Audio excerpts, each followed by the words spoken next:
Olá! O módulo 2 do curso de Introdução à História da Música é dedicado a explorar a música na Antiguidade. Nesta aula, vamos conhecer um pouco da música na Mesopotâmia. Eu sou Lucas Rocha, violinista da Orquestra de Cordas da UFLA, e será um prazer viajar com você há mais de 6.000 anos.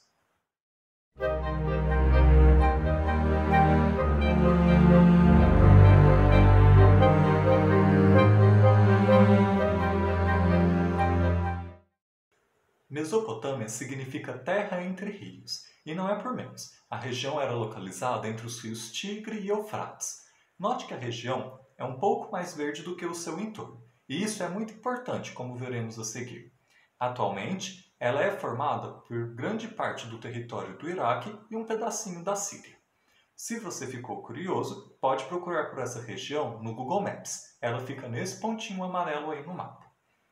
Foi na Mesopotâmia que diferentes povos se formaram ao longo de mais de 4.000 anos. Entre eles estão os sumérios, acádios, elamitas, amorreus, hebreus, babilônios e assírios. E detalhe importante, tudo isso antes do nascimento de Cristo. Algumas vezes a Mesopotâmia também é citada como berço da civilização humana. Alguns pesquisadores não gostam muito que se utilize esse termo porque eles entendem que em outros locais do planeta, ao mesmo tempo, também foram se desenvolvendo outros povos. Mas o que chama atenção foram as importantes transformações que os povos da Mesopotâmia impulsionaram. A gente vai conhecer algumas delas e como elas estão relacionadas com o desenvolvimento da própria música. As primeiras transformações impulsionadas pelos povos da Mesopotâmia foram o domínio da agricultura e a domesticação de animais. Descobrir como cultivar o próprio alimento permitiu que as comunidades humanas deixassem de ser grupos nômades ou coletores e passassem a se estabelecer em um local fixo. E a região da Mesopotâmia favorecia muito isso. Em meio à paisagem árida, os rios Tigre e Eufrates permitiam a irrigação das plantações, forneciam água para as pessoas e os animais e, além disso, as suas cheias colaboravam para fertilizar as terras alagadas.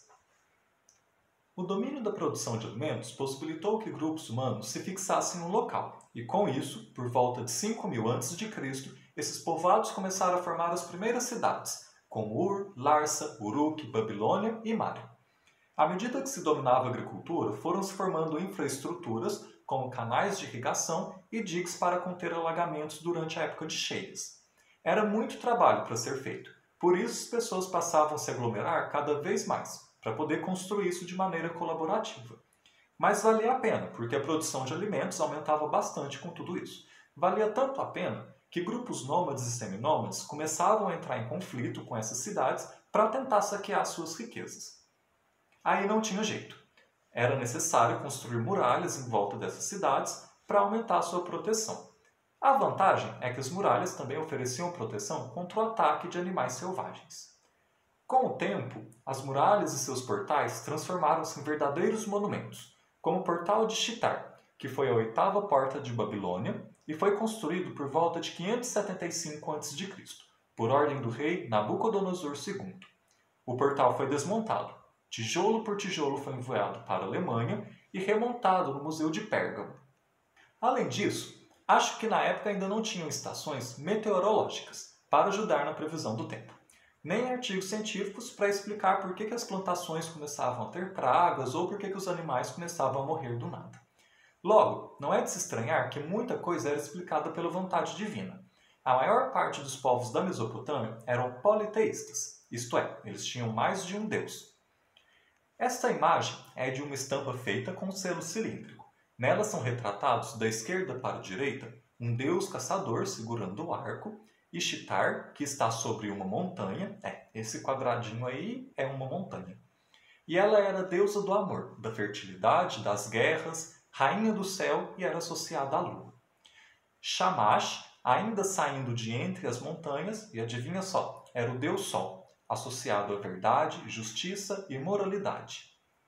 Ea, considerado deus do oceano subterrâneo, associado à sabedoria, às magias e às artes, seguido de seu mensageiro pessoal, o deus Izimut, que tinha 2 faces. Estes são apenas alguns. Estima-se que apenas na Mesopotâmia foram cultuadas mais de 2.000 divindades. Cada cidade tinha sua própria divindade.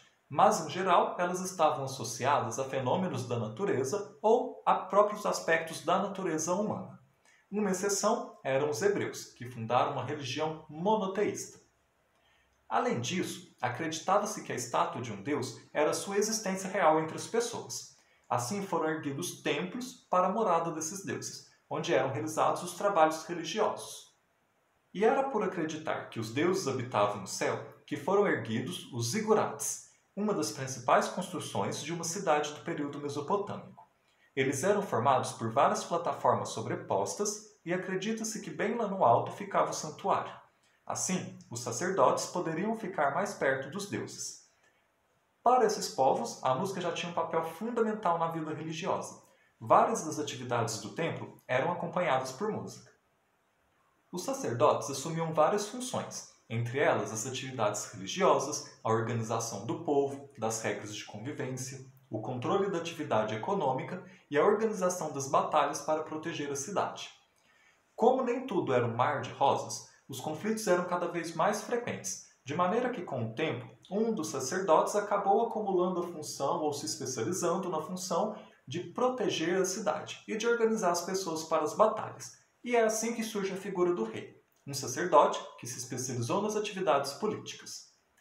Assim, configuram-se dois grandes centros de poder nas cidades, o templo, dirigido pelos sacerdotes, e o palácio real, dirigido pelo rei. Dado que o rei tem a sua origem nos sacerdotes, não é de se admirar que a sua legitimidade era explicada como alguém que cumpria a vontade divina entre os humanos. E como no templo havia música, é claro que o rei também iria querer algumas pessoas para tocar música em seu palácio. À medida que o tempo passou, formaram-se duas grandes classes de músicos. Os músicos gala, que eram sacerdotes e dedicavam-se exclusivamente à música nos templos, e os músicos nars, que também participavam de algumas cerimônias religiosas, mas estavam mais ligados ao palácio e à realização de música de taberna, ou música secular. E quando estamos falando de povos politeístas, zigurates e templos onde sacerdotes faziam música, não podemos esquecer de uma pessoa. E não, nem estamos falando de um homem. Trata-se de Enheduanna. Enheduanna foi filha do Sargão I, rei do Império Acádio. Ela era a alta sacerdotisa no templo de Nana, localizado na cidade de Ur, na Suméria. Seu nome é composto pelas palavras En, que significa alta sacerdotisa, e a palavra Reduana, que é um epíteto poético para a lua, algo como o adorno do céu, ou joia do céu, e que também pode se referir ao deus Anu, que era deus da lua, ou à deusa Inanna. Inanna foi uma das principais divindades entre vários povos mesopotâmicos. Ela era super popular, também conhecida como Ishtar. O trabalho de Enheduanna foi fundamental para que seu pai, o rei Sargão, conseguisse unificar os diversos povos da Suméria. Como ela fez isso? Bom, apenas se tornando a primeira escritora, poetisa e compositora que se conhece na história. Ela foi a primeira pessoa a assinar os seus trabalhos. Como alta sacerdotisa, Enheduanna escreveu vários hinos dedicados a diferentes divindades. Neles, ela exaltava as várias qualidades ou características de cada um desses deuses. Isso permitiu que os diferentes povos pudessem fazer correlações entre os seus deuses e aqueles descritos por Enheduanna, contribuindo para uma unificação cultural. Isso foi muito importante, pois muitos conflitos naquela época eram causados por motivos religiosos e seria impossível manter um império unificado com a existência desses conflitos.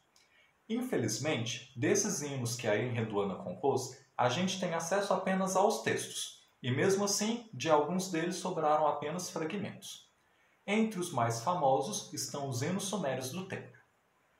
Pensando nesse trabalho da Enheduanna e sua importância para a unificação desses povos da Suméria junto com seu pai, é que a gente pode perceber e lembrar que por muito tempo as artes elas tinham uma aplicação prática no cotidiano. Elas não eram criadas com a intenção de gerar contemplação pelas pessoas, mas elas serviam para alguma coisa no dia a dia.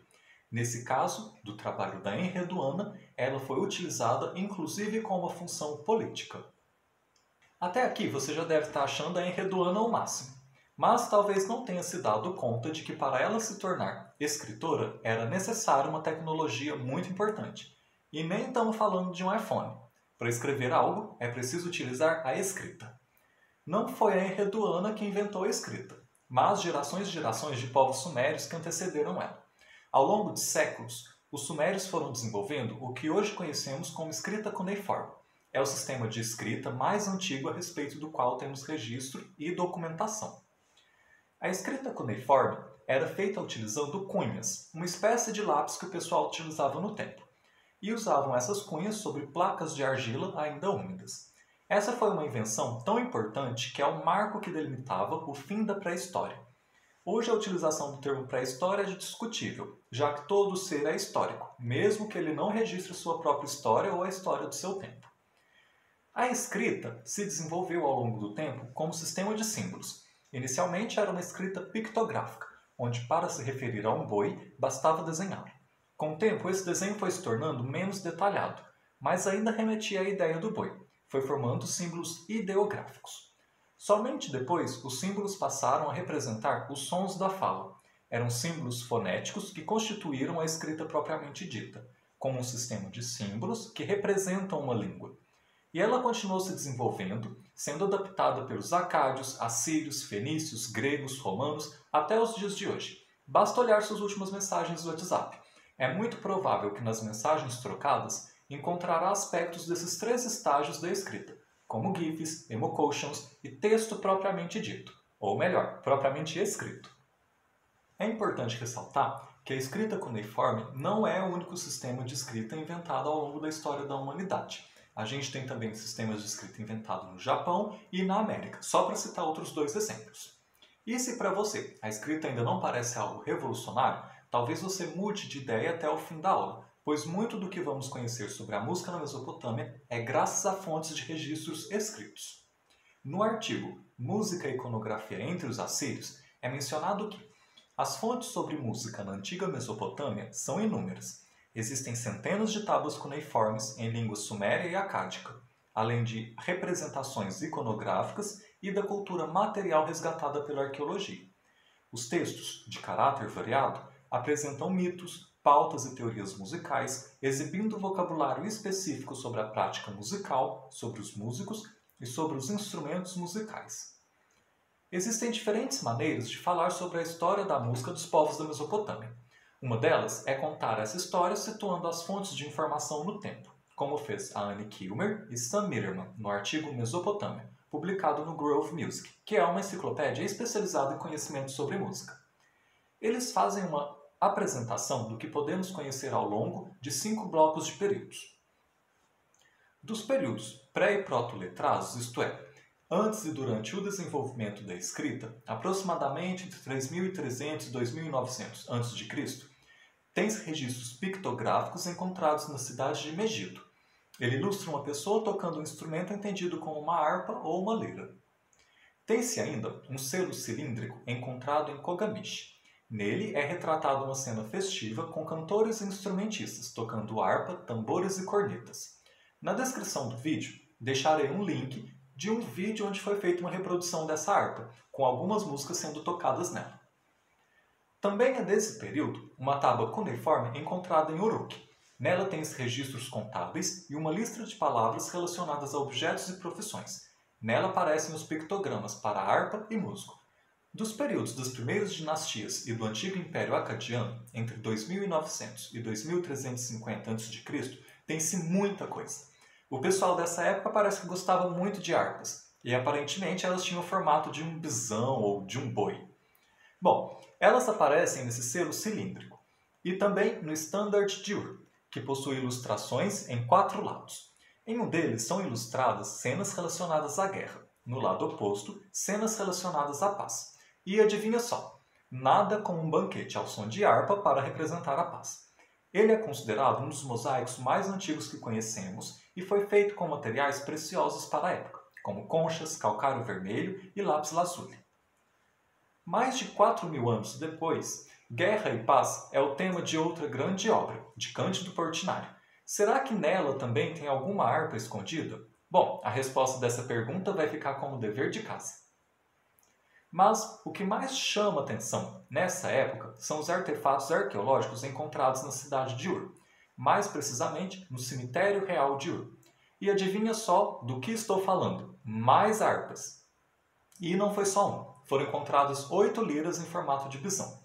Elas permitem entender que esses instrumentos musicais variavam em tamanho e em quantidade de cordas.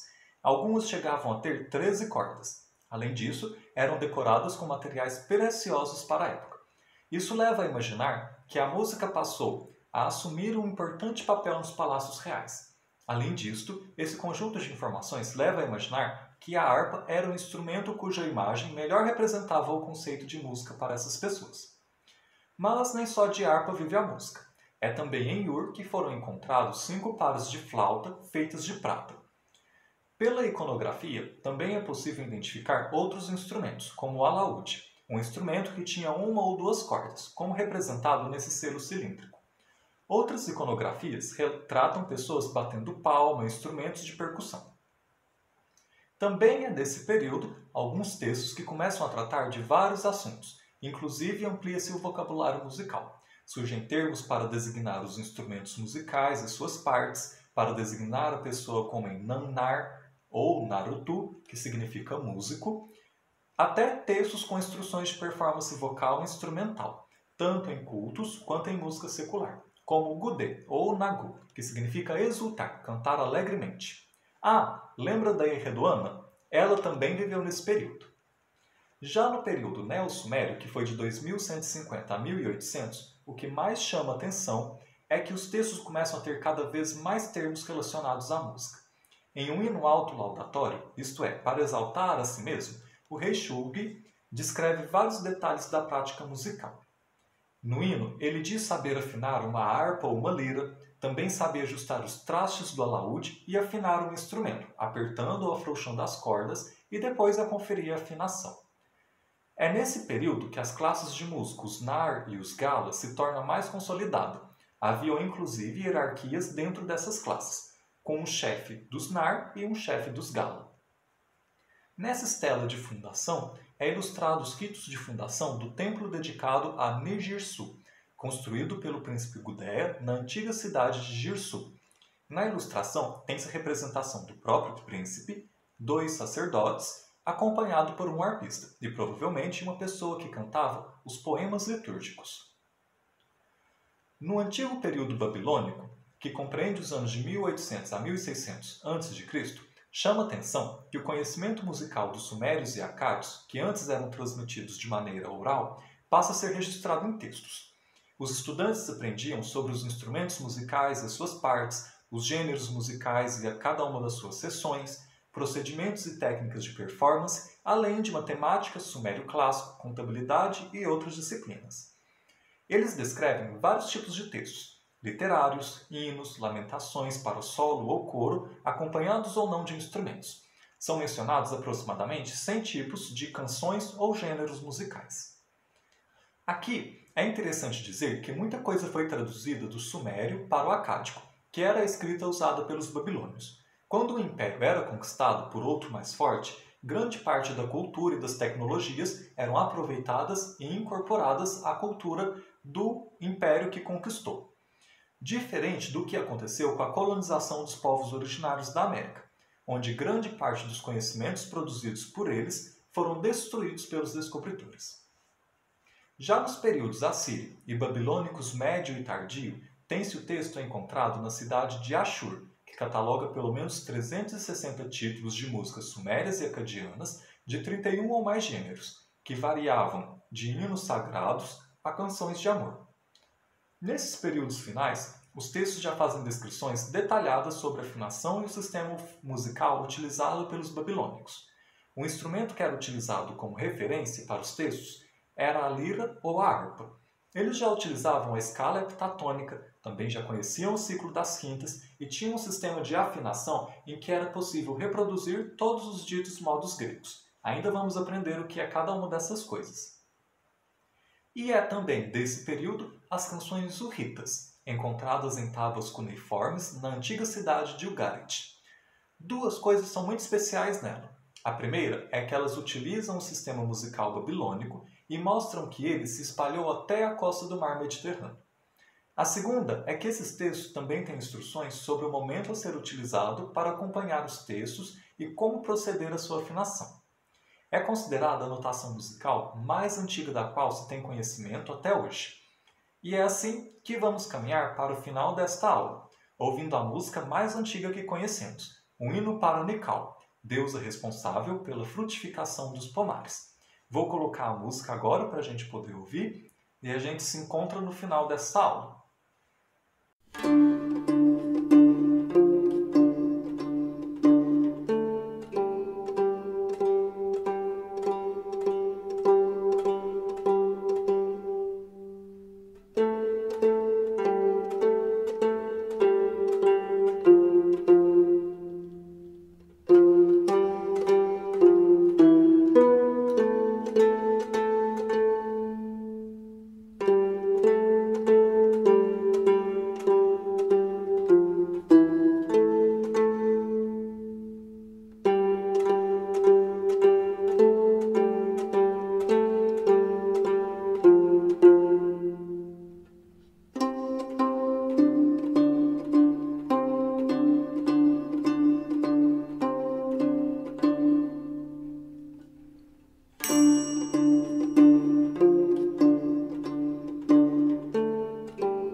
Espero que você tenha achado interessante ouvir um pouquinho dessa gravação do hino para Nikau.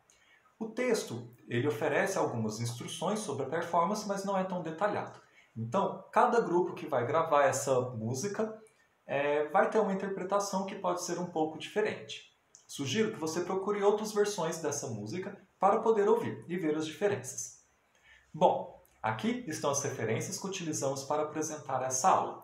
Espero que a gente se veja em breve, na próxima sexta-feira, com mais um capítulo do curso de Introdução à História da Música.